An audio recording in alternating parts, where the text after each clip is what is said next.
Reimagining and redesigning an entire home from top to bottom across 4 floors is a big job. And when I say big job, I mean awesome, exciting, and fun.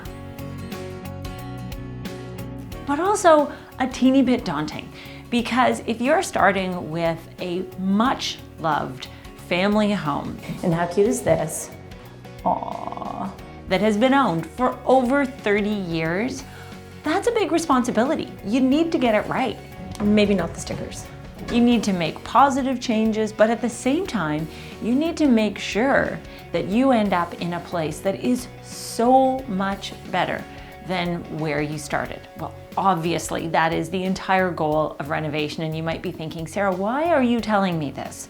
Because whenever I start a project, I have to look at what the clients already have. What are they living with, and what do they love? Well, my clients had lots of things in their original house that they loved, but at the same time, they wanted a dramatically different look and feel. They really wanted the antithesis of what they'd had for 30 years. So, as you may remember, there was bright, bold color and lots of it. They had a number of Persian rugs that they loved. They had lived with them for years, they'd collected them over time, but at the same time, most of them didn't really feel like they fit the bill of where we were going with the reimagination of the house. So, that's a bit of a conundrum.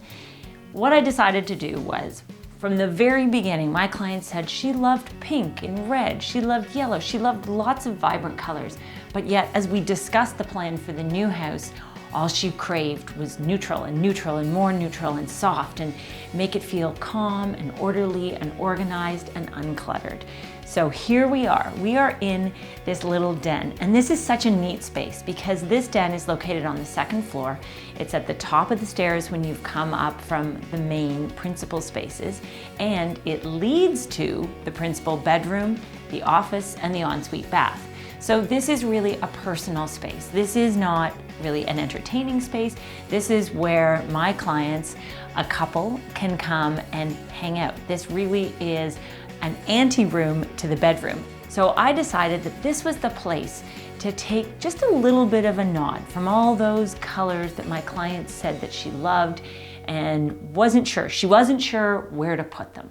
So I decided that the idea of embracing pinks, soft pinks, nothing too overbearing, salmon, kind of soft apricot would be well suited to this space. And you know what my inspiration was? These incredible book plates hanging on the wall behind me. This is part of a collection that used to hang in the original dining room. In this room, we're gonna keep the art, and then we're gonna move on. And I have a soft spot for these. I actually have 2 similar, not from the same series, but these are wallpaper designs. These actually say suggestions for stuffs and carpets, stuffs. So these could be wallpaper designs or carpet designs, and these are antique book plates. And what often happens is that booksellers will take the different plates apart, and then you can frame them and use them as artwork. You've seen me do this before with floral patterns, with grass, with animals. I am a big fan of this as an artwork solution. And from the first time I set foot in this house, I wanted to make sure we celebrated them and embraced them. I love it when I come into a house and there's something fabulous to start with. I didn't feel like they were gonna work anywhere on the main floor of the house. So what I like to do is take something that's been in one space and then move it to a fresh new place and allow it to be the launch pad for an entire room scheme. And there is no better place to look for color inspiration than artwork. So this collection of prints is really what inspired the room. And as you can see, now they're hung low in this long line and they sit above this super comfy sectional chaise sofa. And this has clean lines. It's sort of sculptural. It's got a bit of a rounded silhouette. It just feels like it floats. What I wanted to do here was max out the seating in this den because this is where they will come to read or watch a movie, watch TV. Yeah, you can watch TV on this super cool frame TV, which has a piece of art shown on it all the time. What a genius idea to be able to come into a space in the middle of the day and not look at a big black screen. I think this is fabulous and a great addition to the room. Overall, my goal was to make sure everything felt plush and hushed. You know I love products that blend a variety of influences, so this rug feels like a computer-generated design, but then it's been rendered in this soft feminine palette. So this is my ideal scenario of how masculine and feminine elements blend together, and I think it is the perfect anchor for this space. So if you're thinking about using a trend color, how do you want to use it? For me, I always want to use it in small doses. So I don't want it to be overpowering. We thought about, ooh, should we go with bold color on the walls? But really, this house is not a bold color on the wall house. So we decided to use a color that's called opal.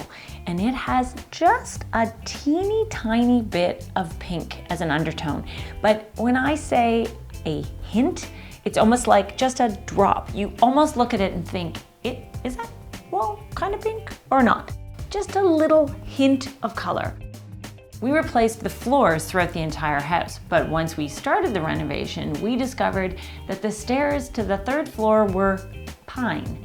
And pine and white oak are not a match made in heaven. So we decided to paint these stairs, and they are done in a cooler neutral. If you're using something that would be deemed a more feminine color, a girly tone, like the idea of these salmon pinks, you want to balance it and temper that and cool it off with maybe a more masculine palette. So what you'll see is the Roman blinds are made of a natural linen that has a tiny little dot embroidered in cream.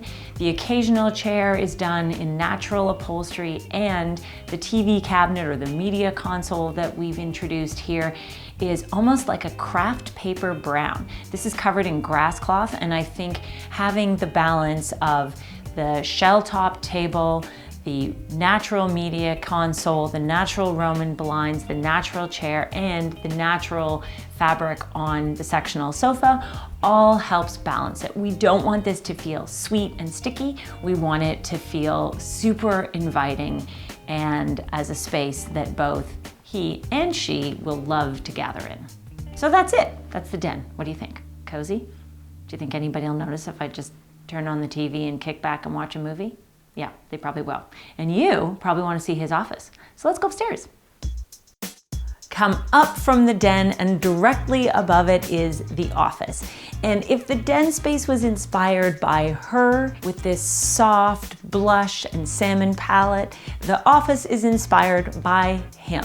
This was an office to begin with and remains an office, but it's a multifunctional space. It's really, I would say it's more library. It is music listening room.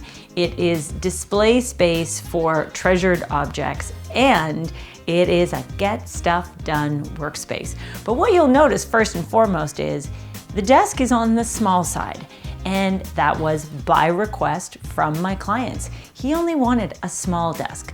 Not a ton of paper. He did not want some big banker's desk, boardroom desk. That was not the goal here. It was a petite space where he can work or she can work, and more of a lounge space. Most importantly, the function of this room was to hold all the books. And the funny thing is, in almost every project I've done, clients will ask for lots and lots of bookshelves. They will tell me they have lots and lots of books, but rarely at the end of the project are the bookshelves filled. These bookshelves are stuffed, and this is after they divested of a huge number of books and narrowed it down and kept only the ones they really and truly wanted. Nobody's reading those Archie comics. I might take them home for Fiona though. We decided to craft this space. Wait for the airplane.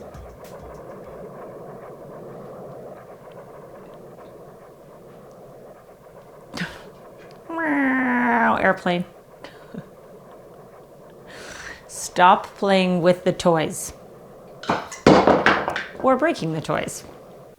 From the beginning, the focus of this room was to display and store books in a way that was orderly and organized. Plus, this needed to be a place for listening to music. That was the brief from him, and that was the goal. Also, in the same way that I mentioned in the den, that there was a desire to stay connected with some elements of the original house, I took the rug that used to be in the dining room and I've relocated it up here. And then I've tried to draw some colors out to tie it all together.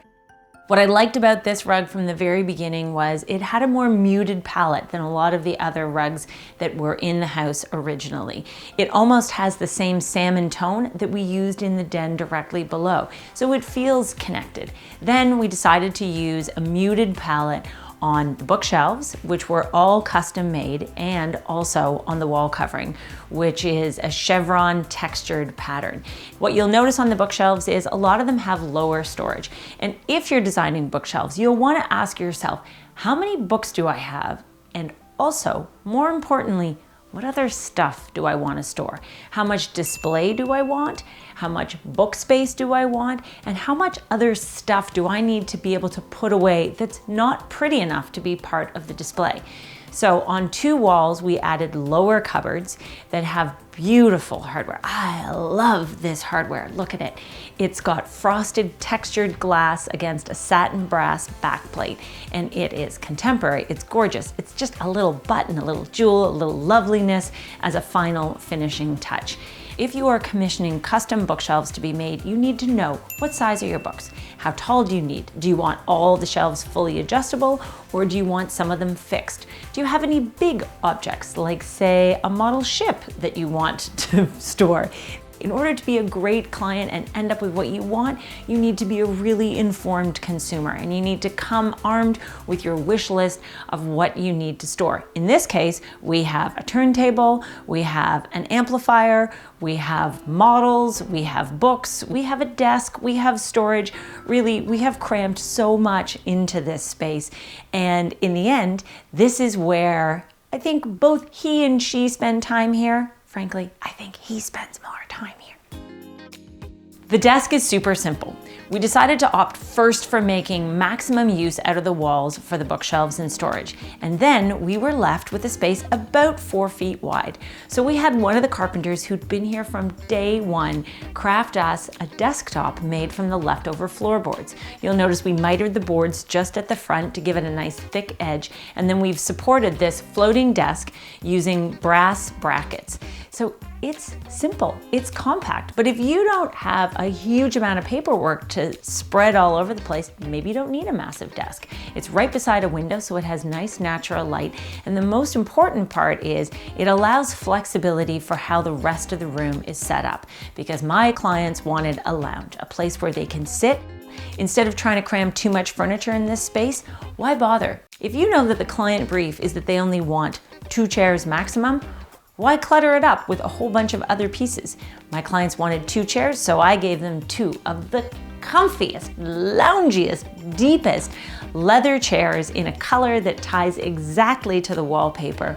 So everything that we've infused in this room is calm and quiet, whether it's the color of the bookshelves, the tone of the wallpaper, the leather chairs, or the little marble table, the 2 side accent tables. All of this is hushed. If you think this room feels busy and wow and woo, that's because this is everything that they brought with them. This is what they want to surround themselves with, and this is the personal statement that the client needs to be able to make. And that is what I love about my job. My job is to listen to what my clients ask for and design the solutions that will help them live happily and love their home. Do you want to see more of this home? We've got some fun spaces still to show you, including a dreamy bathroom. So make sure you subscribe so you never miss an episode and turn on the bell for notifications.